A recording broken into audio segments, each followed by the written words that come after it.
ज्योती मेटे शरद पवारांच्या भेटीला सिल्वर ओकवर पोहोचलेले आहेत। ज्योती मेटे बीड लोकसभेसाठी इच्छुक आहेत आणि त्याच संदर्भात ते शरद पवारांच्या भेटीसाठी पोहोचलेले आहेत। बीडमधून बजरंग सोनवणेंचं नावही आघाडीवर आहे। तर ज्योती मेटे ह्या आता शरद पवारांच्या भेटीसाठी पोहोचलेले आहेत। बीडमधून त्या इच्छुक आहेत आणि त्याच संदर्भात आज त्या शरद पवारांशी चर्चा करण्याची शक्यता वर्तवली जाते। याबाबत अधिक माहिती देण्यासाठी आमचे प्रतिनिधी अजय माने आपल्यासोबत जोडले गेलेत। अजय, ज्योती मेटे सिल्वर ओकवर दाखल झालेले आहेत। बीडमधून निवडणूक लढवण्यासाठी त्या इच्छुक असल्याचंही कळतंय।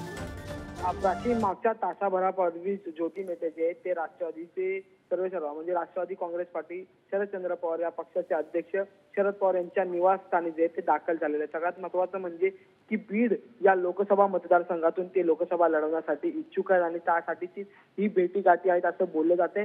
ज्योती मेटे यांच्यावर जर शिक्कामोर्तब झाला तर ज्योती मेटे सर्वात आधी जे ते चंद्र पवार यांच्या राष्ट्रवादीत पक्षप्रवेश करतील आणि त्यानंतर मग त्यांच्या नावावर त्यांचे बीड लोकसभा मतदारसंघात जे ती वर्णी लागण्याची शक्यता जे ते वर्तवली जाते। पण याच बीड मतदारसंघामधून बजरंग सोनवणे यांच्याही नावाची चर्चा, त्यामुळे नेमकी आता बीड लोकसभा मतदारसंघात कोणता उमेदवार आपल्यावर शिक्कामोर्तब करून घेणार हे पाहणं महत्त्वाचं ठरणार आहे। पण ज्योती मेटे यांना जर उमेदवारी दिली तर राष्ट्रवादीकडून भावनिक राजकारण करून जे ती जागा जी आहे ती आपल्या पदरात पाडून घेता येऊ शकते।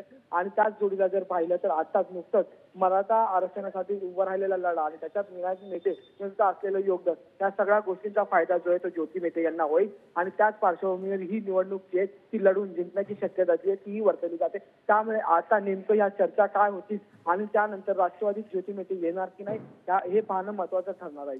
नक्कीच अजय, तर आता ज्योती मेटे यांना ही उमेदवारी जाहीर होते का हे बघावं लागणार आहे। धन्यवाद तुम्ही दिलेल्या सविस्तर माहितीसाठी।